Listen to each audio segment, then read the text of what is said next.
it. I know, humiliating. All right, we are live. Did anybody tweet us? Yeah, I did. Oh, thank you so much. I have my Twitter's deleted constantly, so I'll tweet it out. But well, I mean, you don't have to be there for a week. Yeah, I shared it on iMore. Retweeted. Yeah, there we go. Alrighty. I'm lazy. Everybody ready? Yes. All right. Time keeps on slipping into the future. It is February 1st, 2019. I'm Micah Sargent, and right now we are going to talk about Facebook, Google, and Apple and all the hubbub that's going on there. That FaceTime bug some of you may have heard about, and a possible fix on the way. AR, which of course is augmented reality, and so much more, because this is the iMore Show. Joining me, us, we, they, everyone this week is Georgia Dow. Georgia Dow, welcome back to the show this week. Have you two met, Georgia, Micah? Georgia Dow, right. I think I've said that correctly. I remember the first time I ever said anything like to Georgia, I was accusing her of sending her falcons to go and like spy on people.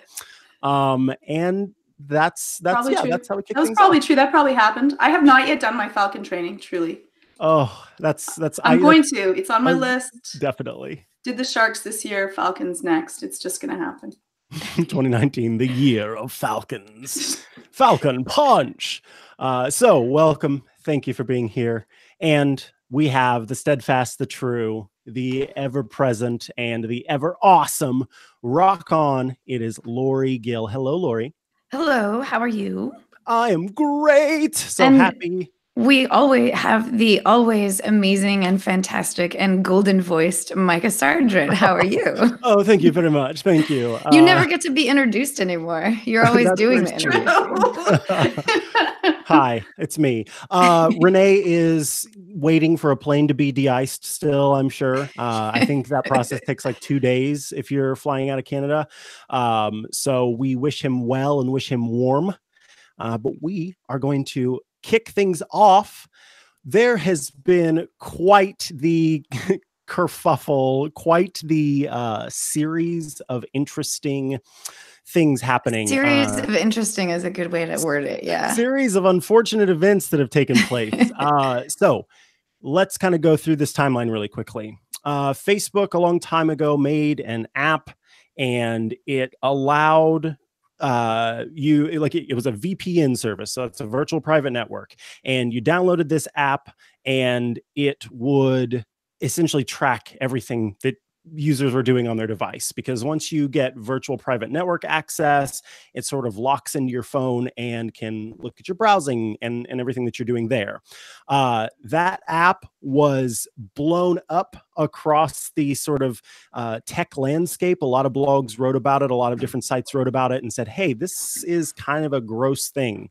So Facebook ended up killing off that app. Well, turns out they were internally but externally distributing a new version of this app that they were basically paying people to use this service that was kind of the same thing.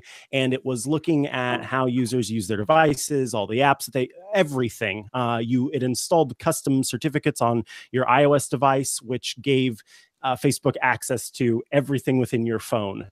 Facebook alleged that it laid out all of the details, said everything that was supposed to go down, and that all the information was out there. It also involved some young folks where they had to get parental consent.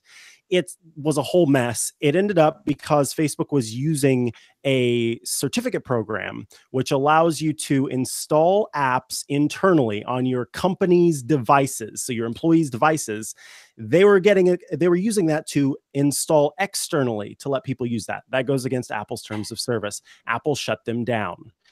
The certificates, were shut down. Then we have Google, who made an app that did something very similar.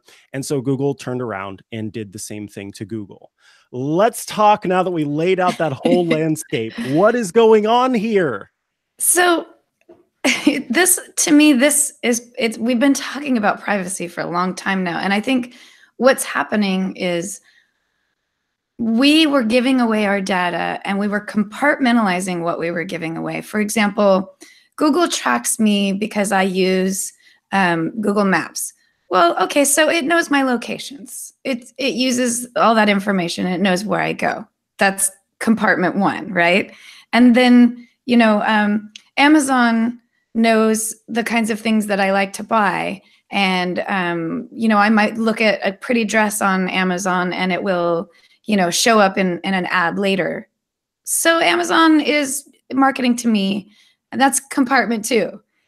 What we're kind of starting to understand now that it's been a few years of all this sort of data collecting is that these companies are collecting massive amounts of data on us and making millions of dollars off of our data. And we're just giving it away without thinking about what's going on. I have more details on the Facebook data collection because they've been kind of putting out memos on what we do and what it was for and things. I don't have as much information on Google's collection, but I'm sure they're very similar. But they say things like, we told these people what we were doing. They gave us express permission to do these things.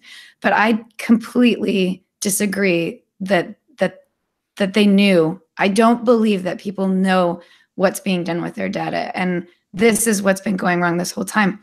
You can download your data report from Facebook and Amazon, or actually, does Amazon have that? You can download your data report from Apple and Google and things like that. And you say, oh, look at all the data on me that they're collecting. That's crazy. Have you downloaded your reports from anybody? Have you looked at it? It's a mess. It's hard to understand. You can kind of tell that they were collecting data on pictures or something. Yeah, I guess. Okay. Yeah, that's that. Okay. They're collecting that. Well, I don't have any nude pictures of myself, so I guess I'm okay. That's only like one part of the steps, like the one part of the transparency that needs to be provided to us. Step two is that what are they doing with the data that they're collecting? And that's what I think is probably the most erroneous error that's taking place, is that we are giving permission. Our parents are giving our children permission to let Facebook collect data on this. But what are they doing with that data? That's the nefarious part of it. Sure, you can collect my 13-year-old kid's location and what websites they visit and what apps they download and how long they download it. Sure, there's nothing dangerous with that. But what are they doing with that child's data? They are building that digital persona of that child so that they can manipulate that child in the future or even currently and take advantage of that child's wants and desires. That's the part that's bad. That's what's happening to us. And they do it in a way that is not clear. And it's like truly sneaky. Like they get caught. The reason that they get pulled is because they're doing something that they have not been open about. And then they get caught and they say, oh, I'm so sorry. And then they fix it.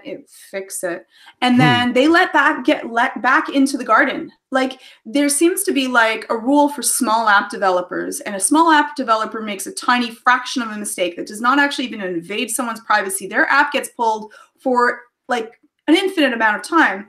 Facebook and Google get pulled, and then, they're like, oh, sorry. And then they're back in, and Facebook is not letting go of your data. They're going to try to find data in another way.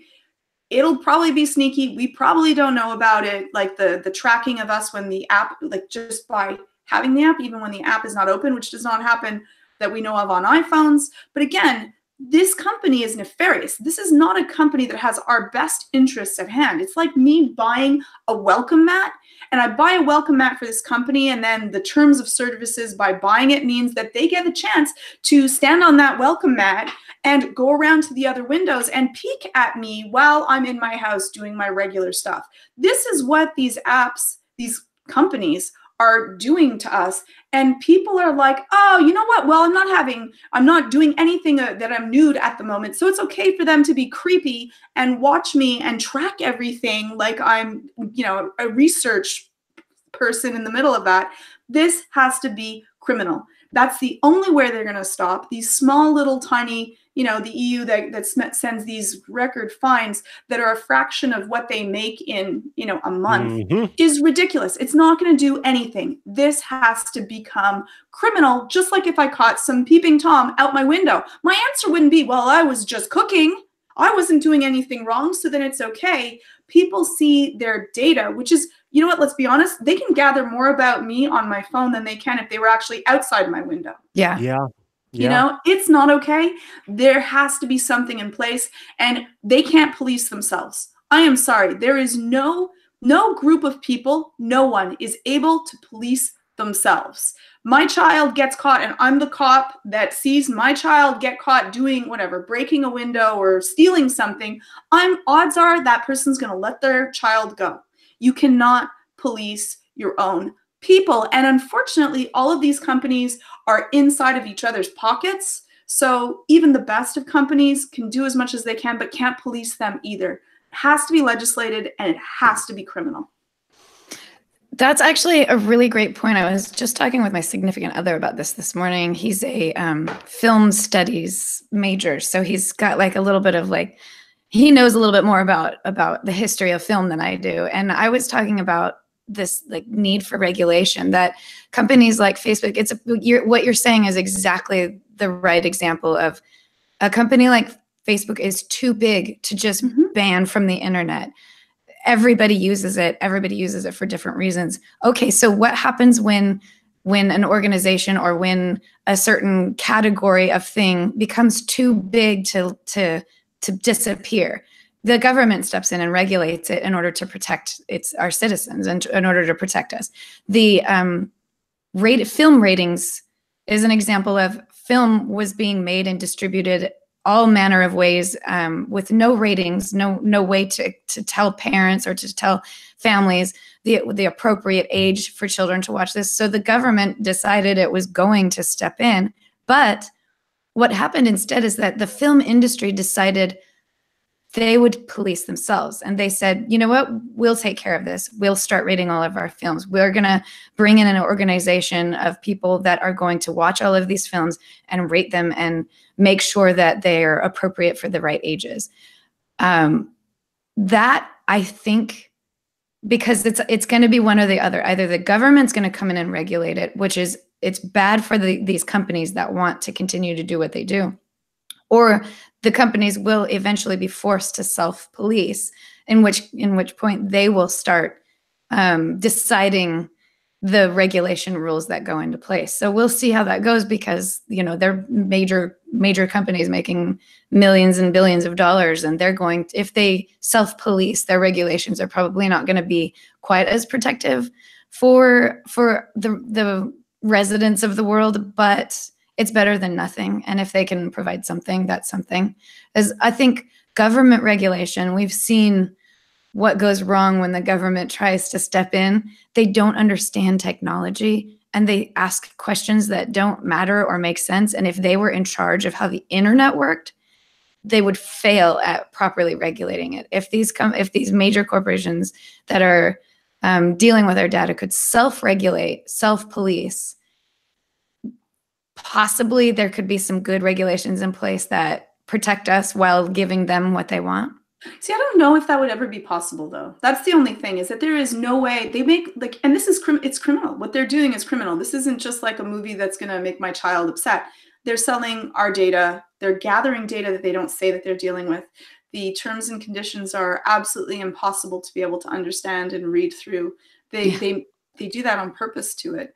And if they make their own rules, they'll make sure that there's enough loopholes so they can get what they want, because that's what they want. Like, in the end, we're all fallible to when someone throws oodles and oodles of money to me. If I worked for Facebook, which that's what Facebook does, it hires everyone that's like strongly against them. They end up hiring them. But that's what happens, right? Like, then they will give, even with the government, they'll give the government a whole bunch of money, which is what happens now. Every time regulations, the word comes up, suddenly Facebook has donated a whole bunch of money to all of these career politicians, and then they also step away from it. But there's 100% that they would not be able to regulate in a way. Again, Apple actually cares about your privacy, but that's because it doesn't make money off of your privacy. Your information that you send to it, it makes money off of, people are angry that the phones are expensive. I'll pay for the phones being expensive so that my information is private. But it's a really difficult situation to it, because you're absolutely right, Lori. They do not understand enough of technology to do anything about it. And I think that those that do understand technology really don't care, because they've just been given a big fat check and they're in Aruba enjoying their vacation while everyone else has to suffer from it. So I like, Lori, what you were talking about, and I took a media literacy class back in college, and that was one of the things that we talked about, is how the film industry came along and self-regulated because they were worried that the government was going to step in. And at the time, the government was working on had pushed through packages of regulation for different forms of media, broadcast, and all those things. And so at the time, it sort of felt more right there. This is the next thing that's going to get regulated, so we should probably do this before the government steps in, kind of thing. And I think what we see these days, is over and over again, be it because of money or because, well, ultimately it does go back to that no matter what, but sort of because of money or because of, I don't even know where to start, they sort of are keeping their hands off of it. And I think that there's not, in the tech world, there's not that urgency that the movie industry had to go, oh boy, if we don't do something, then the government's going to. And that stinks, because it does mean that they, can continue to just sort of be smug about everything. I think that, what the UK has done in GDPR, for the sake of GDPR, that has been a boon for everybody, because of the way that those, regulations are put into place, and how it makes it so that it's easier for all of us to download our data, even if we aren't in the UK. A lot of companies went ahead and turned that on. That's an example of where I think that governments go wrong. Yes, it's you get to download your data, but just like I was saying, so what? What does that mean, that I get to download the data? You don't get to stop the companies from continuing to collect it by opting out. You don't get to find out what the companies are doing with your data once they've collected it. So it's like that's a huge step in the right direction, but it's also, if the government, if the European government was like, well, we did our share, we fixed everything, and now everybody's privacy is secure, that's wrong. That is not the case, because they're going to just keep collecting our data, and then we can download a report that we barely even understand how to read. And people like you and I are going to download it and maybe understand some of it. People like my mom, they don't even know that they can download it. So right. It's still happening. It's still going on. It's not being regulated. It's like Georgia is saying, like, these criminal activities are still taking place, because even with the GDPR, all that's doing is just like exposing that they're doing it, but not, and then finding them, and then they continue to do it. And I think that's a fair, a criticism of GDPR, because it is not the be all end all for what needs to be done as we continue to see these companies. I mean, because that's the thing here, right? Is we look at this and we see how essentially just like smug and uncaring these companies are. And even in Facebook's response about this app that they created, they were very like, yeah, so we did that, and we had everything there, and everybody knew what was going on. And that's the thing, is that everybody doesn't know what's going on. And I think that this is a very, very, very important point that I saw on Twitter. And it is a discussion of how in this this world where tech companies do make a butt ton of money, just going to say it, and they are then sort of at the forefront of being able to change the way that legislation works. Like, we're moving into a system where this is where we like our government is in a way very easily swayed by these companies. And so we have to think about how these companies and sort of this world we live in where billionaires and trillionaires and gajillionaire companies are controlling things and taking advantage of people who are less fortunate, who live near the poverty line.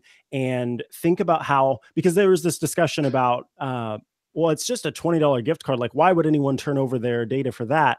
And that's a very privileged thing to say that folks were not getting, because for some people, $20 can make a whole hell of a lot of difference for somebody. Mhm. And that in this world we live in now, where there's not that understanding of the value of our data, people who don't make as much money are being taken advantage of because they don't realize, and they're undervaluing just how much of themselves that they're giving up for this gift card or for this, a pocket change or what have you, because it can make a difference for them.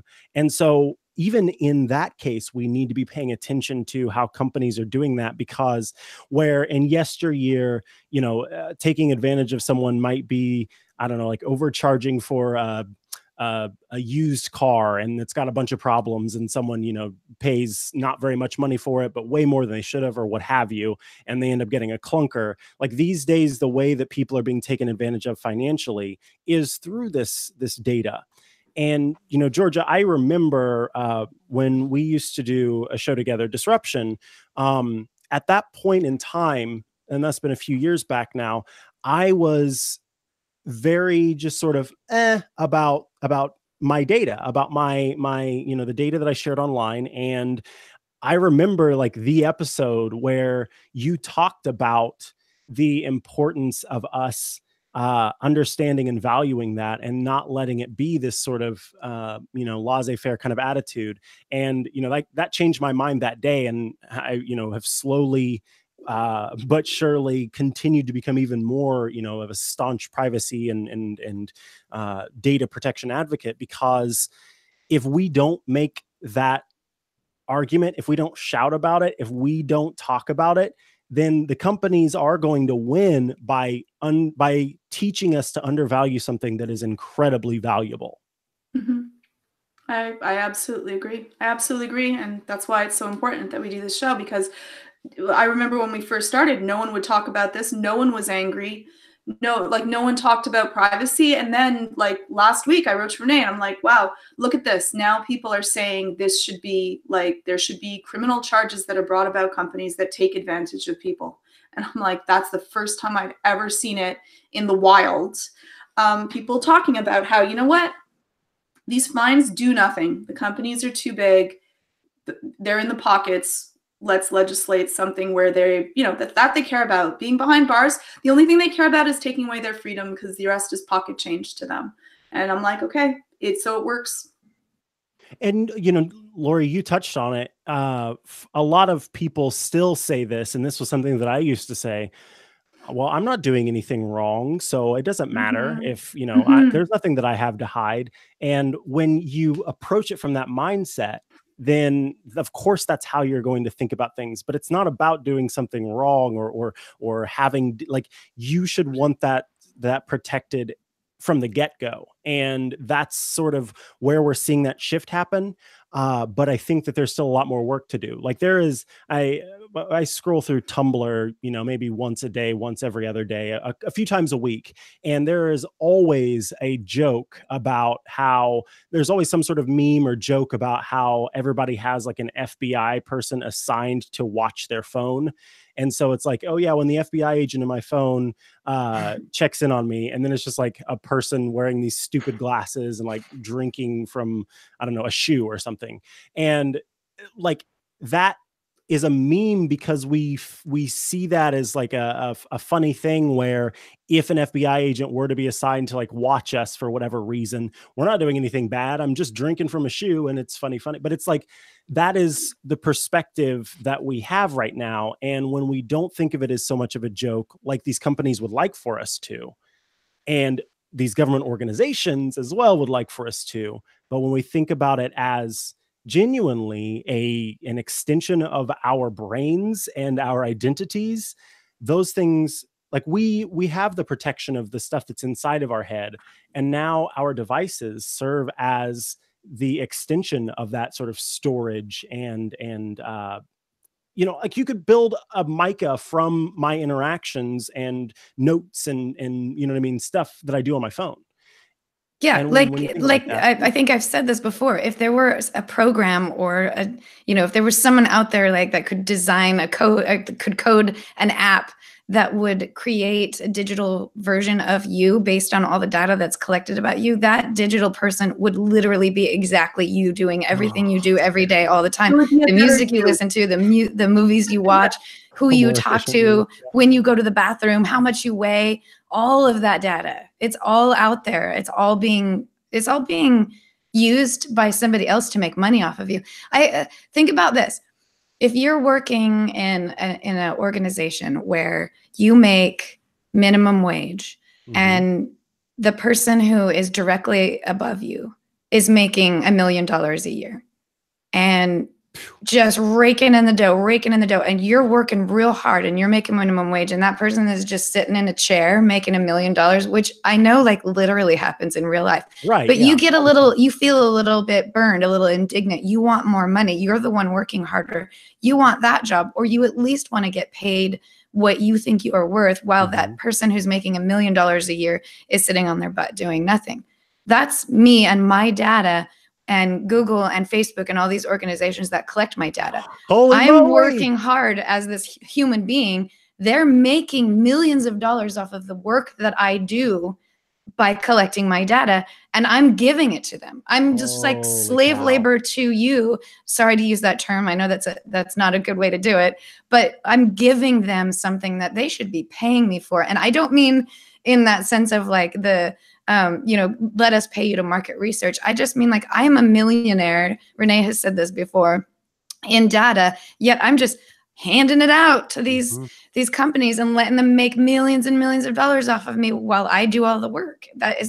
You know, if you put this ethereal data collection into an analogy that people can understand, you really start to realize like how messed up this is. Like another analogy is like I am a bank. Me as a human, my analogy is that I am a bank, and I have opened up all of the doors and all of the safes, and these companies get to come in and take all of my money, and I'm just letting them do it because in exchange I get to, you know, use a mapping service for free, which I could pay for because I have millions of dollars, but instead I'm just giving it to them. That doesn't, no, I think that's not right.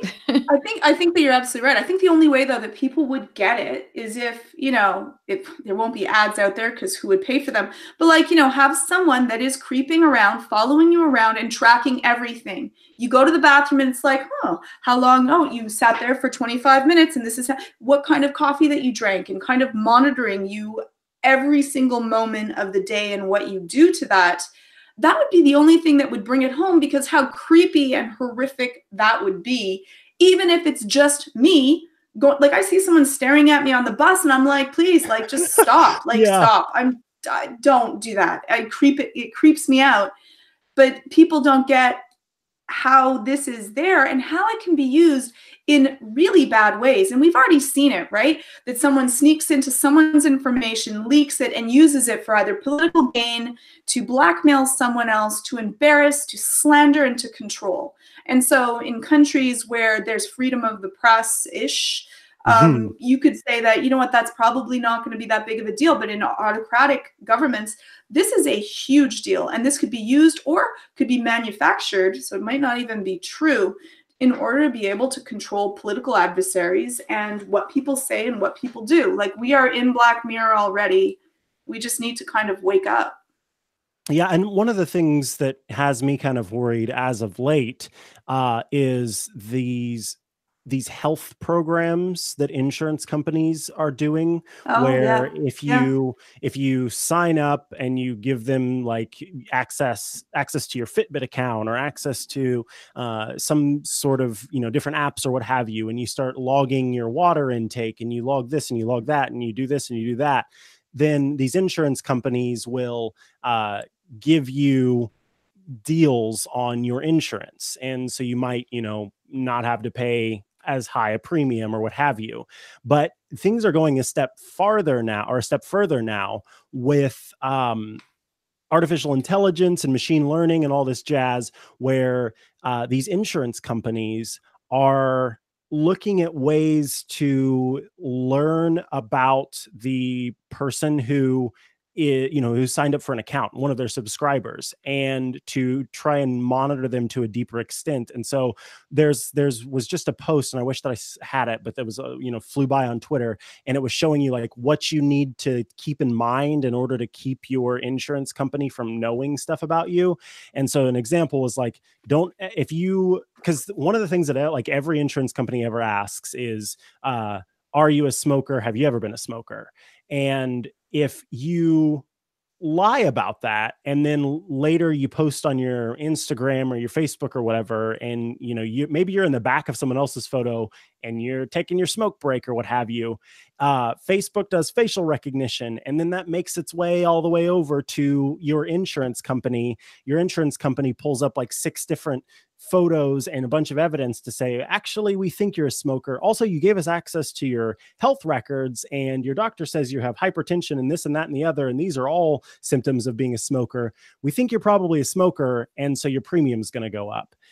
That is horrifying that these insurance companies would use our personal data in that way, to that level. And right now we're just pouring all that stuff out there, and not knowing how to dig in, like you said, Lori, to figure out what they've got on us and figure out how to change settings and things like that. So it's bad. It's bad. Yeah. And they would say that, oh, well, we're just doing this to keep you healthy. And it's true. You could now, on your Apple Watch, you could give up your information to get some small bonuses to your insurance company. And they'll say, well, we want to keep you healthier. And so if you keep to this certain health level, that'll save us money. So that's why we want to do it. But let's be honest, insurance companies are not great people. They are there not to protect people. They're there to make money. Yes. It's a company. So they have people that are paid that are just there to say no to a certain amount of people. And the nice people get fired from the insurance company and they're gone. I know this firsthand because I deal with a lot of insurance companies, and they are looking for any reason to be able to say no to you and everything that you do. So you're right.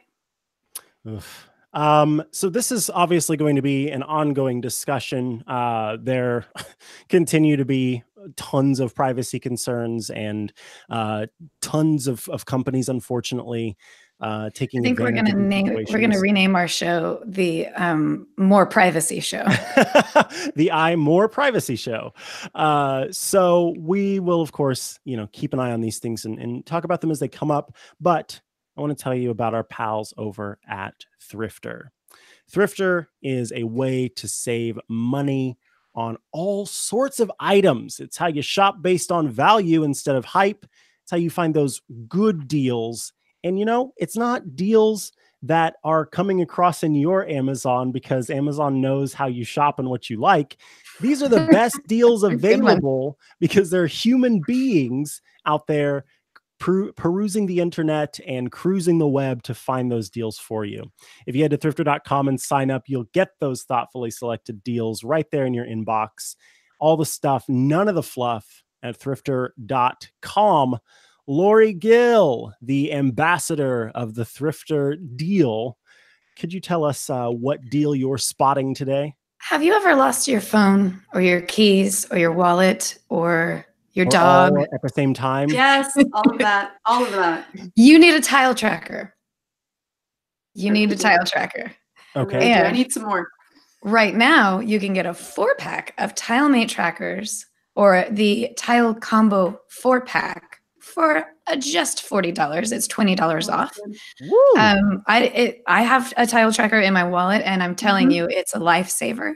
Yeah. So if you feel like if you lose anything, if you're the kind of person who just, where's my wallet? And you spend 10 minutes looking for it. Where's my keys? You left them at your friend's house. Tile Tracker is a great way to figure out all of that stuff. And the great thing, Tile has, now they have a more advanced subscription feature that you can use that will, if you, let's say, lost your keys in the movie theater, you could actually send a message to anyone in that vicinity saying, I lost my keys. If you hear it beeping, can you please respond to me. So you can even have strangers who also use Tile help you find things that are missing. So Tile tracker. And yes, they are tracking your location the whole time. And it's possible that they're also using that to make money off of your data. True, but I'm still worried about losing my dog. I have a trial tracker on my dog, and I have one on in each of my kids' jackets just in case. Nice. So, but the dog one, by the way, you cannot get them wet.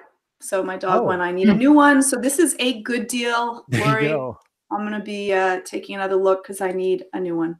So you can get 4 of them. You can get 4 of them for $20 off. That's awesome. That's over at thrifter.com. Or you can follow Thrifter on Twitter at Thrifter Daily, or at Thrifter UK if you're in the UK, and at Thrifter CA if you are in Canada. So once again, thanks so much to Thrifter for sponsoring this week's episode of the iMore Show. It's time to move on to talk about an interesting FaceTime bug. So it's an unusual segue to go from privacy issues with companies like Amazon and Google to a privacy issue from Apple. But we would be terrible people if we didn't address both of them. Apple being another organization that did not secure our privacy. So go ahead, Micah, explain. Yeah, so the FaceTime bug, it was a FaceTime group messaging bug where essentially it was a very weird thing where you're kind of going, how did anyone find this? But someone did. You play around with your phone enough, you're going to find it. You would place a call to somebody else over FaceTime. Then you would tap to add someone to the call, and you would add yourself to the call. And when you added yourself to the call, it would automatically answer on the other person's device so that you could then listen in on what was happening on the other person's phone. So without them ever tapping to say accept or yes, I want to have this call, the FaceTime bug allowed you to get access to that person's phone, speaker, and mic and everything. And so this obviously is a big issue. Who knows how long it has existed as, a bug, and who knew about it and who didn't. The way that it came to Apple, allegedly, or reportedly rather, I should say, was a family. It was a young man and his mom, who I believe is a lawyer, and they reached out to Apple in a bunch of different ways saying, hey, this is a deal, this is an issue. And she says that Apple sort of gave her the runaround at first with the privacy team and all these different people, said like file a bug report. Finally, it got back to Apple, or got to the right people in Apple, what have you. And Apple temporarily stopped on the server side access to FaceTime group messaging. So that way there was no possibility for this bug to be used. Apple has since released a fix, and it will be coming out in a software update soon. And folks will then be able to use it without turning on the other person's device. So did any of you always tune in update on your friends? Yeah, always update your devices. Well, I was we were the guinea pigs for Renee when he did a video on this. Mm-hmm. So yes, for me it didn't work on my phone, and for my husband's phone, Anthony, it did. So I don't know if it was because I didn't update. You should always update, but I didn't update, and perhaps I don't know what happened. I don't know why. For me, it doesn't work, but for everyone else, it did. Or maybe I just didn't do something properly. I think that's probably right, Georgia, is what you said about the update, because FaceTime group messaging for a while has been, there've been a lot of bugs, and so whatever they probably fixed in the last update, that's what caused the issue. So everyone who was updated to the last one. So it's kind of a funny thing, like, do update every time, but also if you update every time, you might end up with something new. Actually, Georgia, I know that we don't know for sure whether or not the fact that it didn't work for you had to do with what operating system you were running, but nobody really knows for sure when this bug started. The only thing we know for sure is that group FaceTime showed up in iOS 12.1. So anytime after iOS 12.1.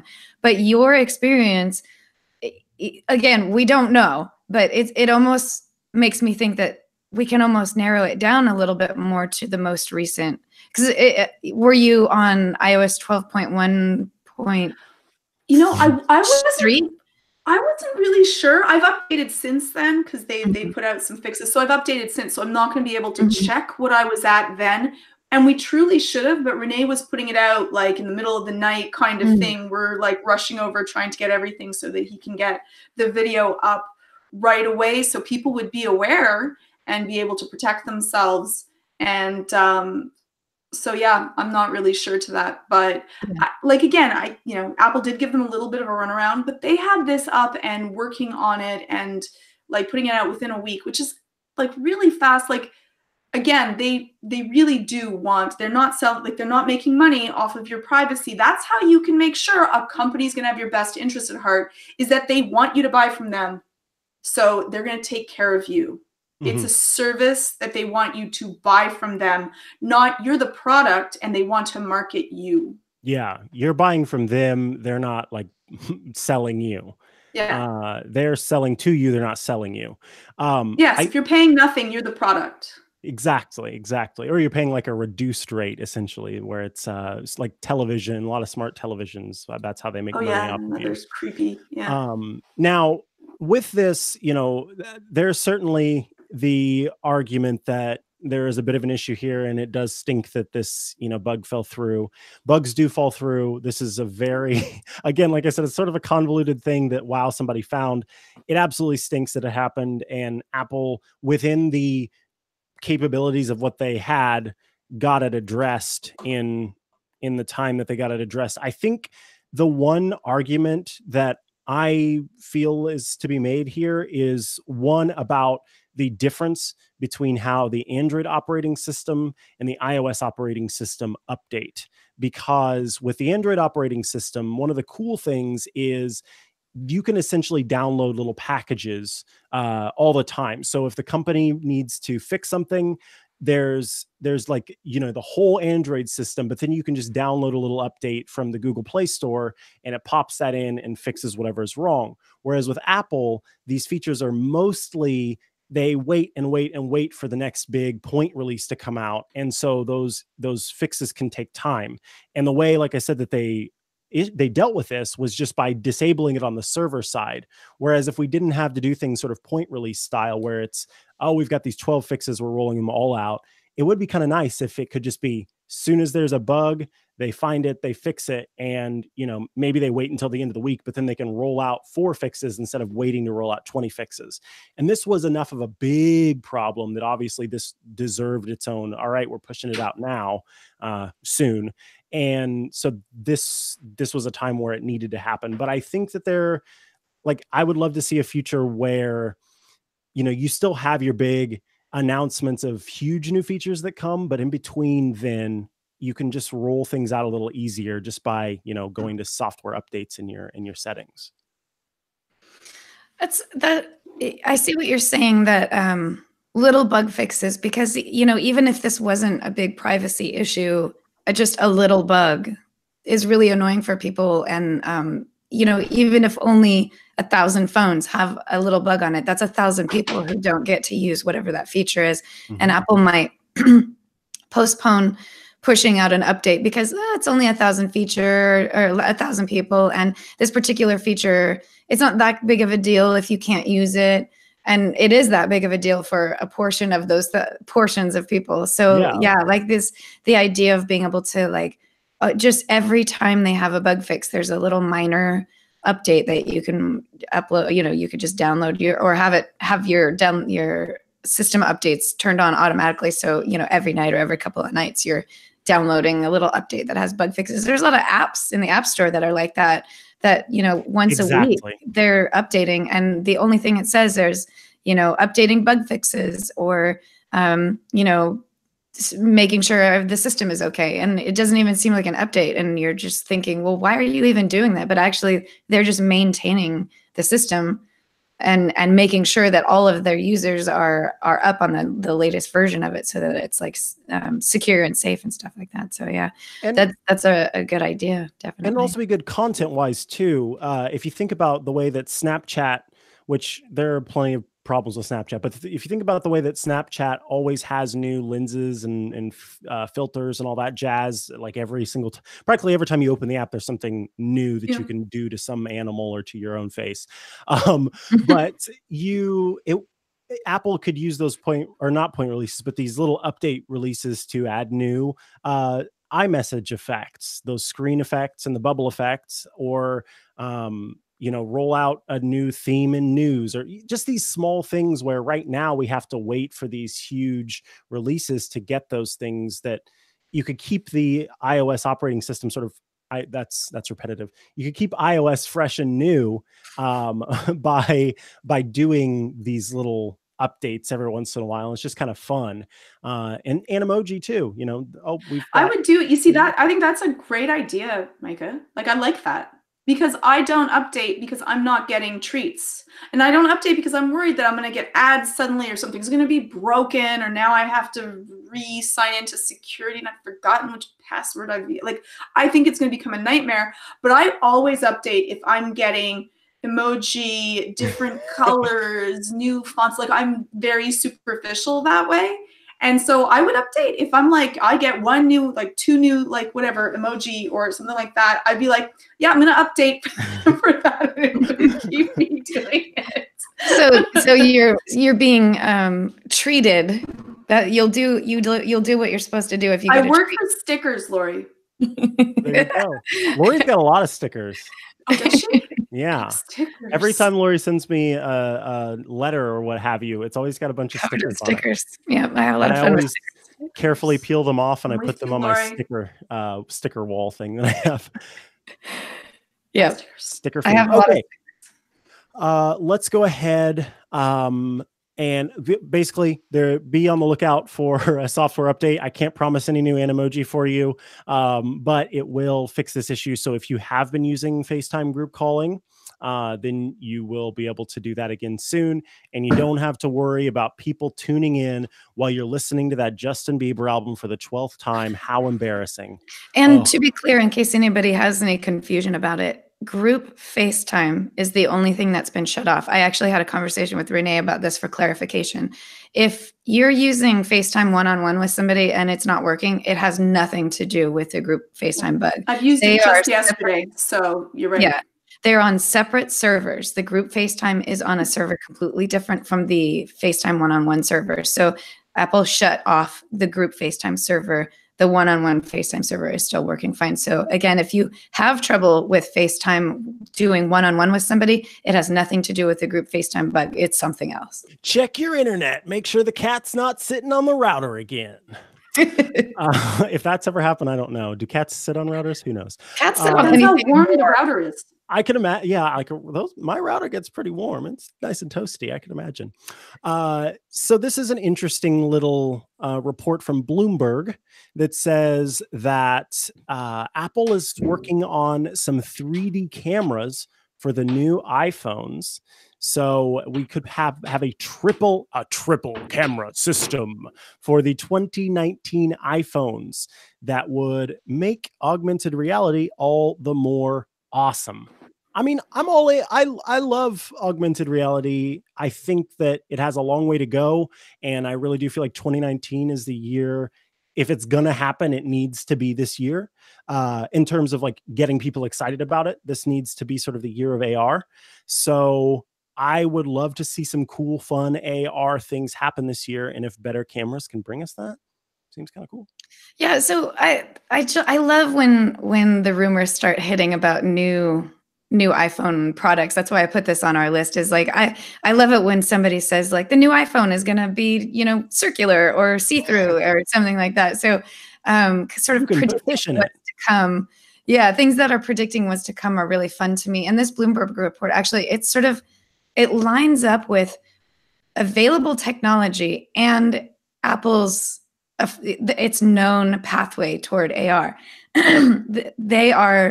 Apple is definitely championing the AR as technology to be on the lookout for. They're excited about it. There's lots of AR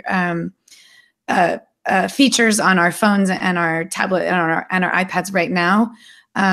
So this is like, if the technology works the way Apple wants it to on iPhones and iPads, it's the right next step. And it's possible that within this year, that technology is something they can implement. Of course, if 3 cameras that make a 3D camera is not up to par with Apple, it's going to wait another year. And then, 25 other phones will add it to their phones and talk about how they had it first. But then we all know that Apple does it better. And you can at me on that one because it's true. Anything anybody else does, even when Apple waits, they end up doing it better. Come at me. Except for maps. Except for maps. Hardware. We're talking hardware, and there's a few things. There might be some exceptions. TV shows and maps. I'm just going to be quiet. Lori said you can at her. You can at her. I'm just going to sit here and smile and wave. I'm excited too. I'm excited. I just think about the way that this could be, the capabilities to this could be really cool. And like, I think it's the way of the future that we're going to be going through. And it would be really neat to be able to use your phone with having this artificial kind of reality around where you could find out differing information by just pointing your phone at something or putting things in, or 3D objects. I'm kind of excited because I don't know which way that Apple is going to go about it. I don't know if either of you have some ideas or some wishes of what you hope for. Have you tried the AR on the web? And Micah, you might actually have a better memory of what it's called and how it works. I'm sorry that I don't remember, but there's already a furniture company, I believe. IKEA? No, it's not IKEA. I don't remember the name of the company. It's like Crate and Barrel or something like that. It's not them, but it's like them. And you can go on Safari on your phone and go to that website, and they have Safari AR. So you can click on a picture, and then on your table, let's say you're looking at a vase or a lamp or something like that, you can point your phone at your table. Oh, that's so nice. And then tap on that, and it will use like the dimensions that it registers of your table and set that lamp in what the dimensions would look like in real life. So it'll show you if it's too big or too small or something like that. And you can get an idea of what that lamp looks like right there on your table. It's a lot of fun. It's still a little bit sort of kitschy. It's still a little, it's just not really usable in a consumer way, not quite, but it's definitely getting there. Being able to kind of put things on your table, or in an empty room, put a couch, or even in a room where you currently have a couch, overlay a new couch on it to see what it would look like. It's kind of fun just to see what that's like. And there are some AR games. There's the Star Wars AR game that's a whole lot of fun. I think it's actually part of the game is actually part of the larger Star Wars headset game. But you can actually use just the app on just your phone without needing a headset and play a game of Sabak on your just like right in your room, and it's kind of fun. You can walk around the table and move your little characters and things like that. It's pretty fun. So I see a few. Shopify has a plugin that lets different stores do ARKit stuff from Safari. And so there's like a bicycle company that's playing around with it. IKEA does have something, but not in the browser that I know of. So it'd be different there. But so right now, the system that's in the iPhone, the front-facing camera is the one that has all the magic in it. It's got the IR dot projector, which essentially shoots little dots at your face, and they're at different distances. And then the other little magics inside of the camera will read where those dots are and use that to make a 3D map of your face. This new camera would be laser powered, which means that it can reach a lot farther away. So you can go like 15 feet from the device, which means right now we've got this sort of honestly kind of crummy experience with AR tracking whenever we use that back-facing camera, because there's no magic in this one that is allowing the phone to see. There's no magic in this one that's allowing the phone to see what's going on like in the space. It's all sort of happening programmatically. There aren't any IR dots being blasted anywhere.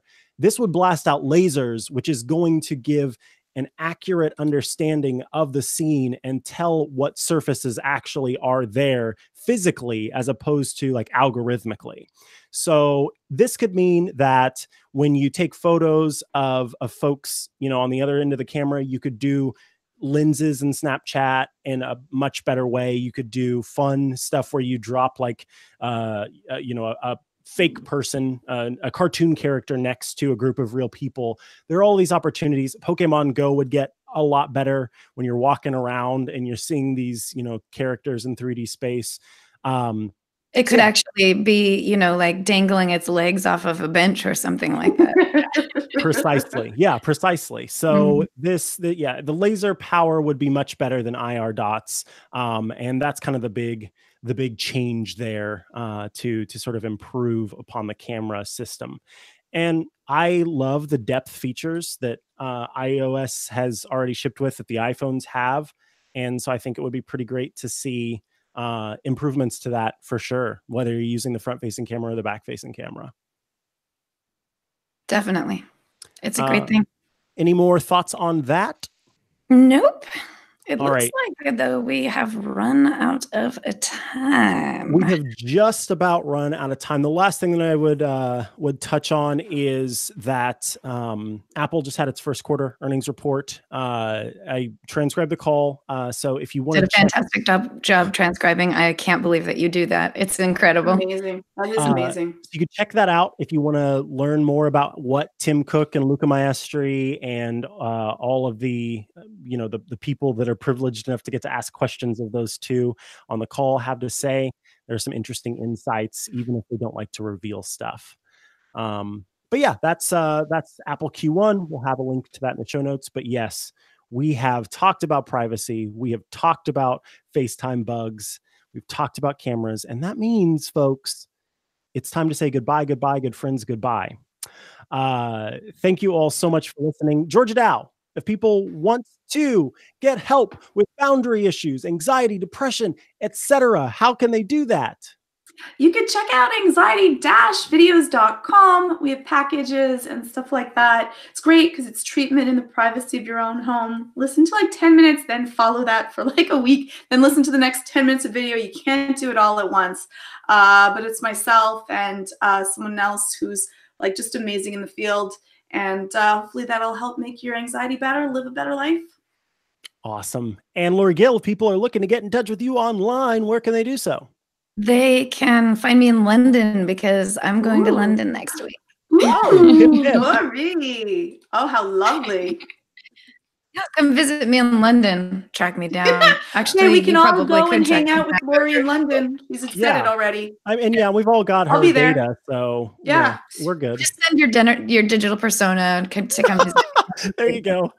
Take your VR headset, and I'll pop in that way. You can also find her on Twitter at Appaholic. That's APPAHOLIK, or at Lori Gill on most other social things. If Renee Ritchie were here, he'd tell you can find him at Renee Ritchie on Twitter. You can also do youtube.com/Vector Show or iMore.com/Vector, I think. I don't know. Just do a search for Vector Renee Ritchie. You're going to find it. It's fantastic. Videos, articles, etc. Get a pin and be awesome. Thanks so much to Jim Metzendorf for editing this show and making this sound so great every week. We adore you. We will, of course, be back next week with more. But until then, I just want to wish you all a great week or weekend, depending on when you are listening. This has been the iMore Show. Yay. Thank you. Goodbye.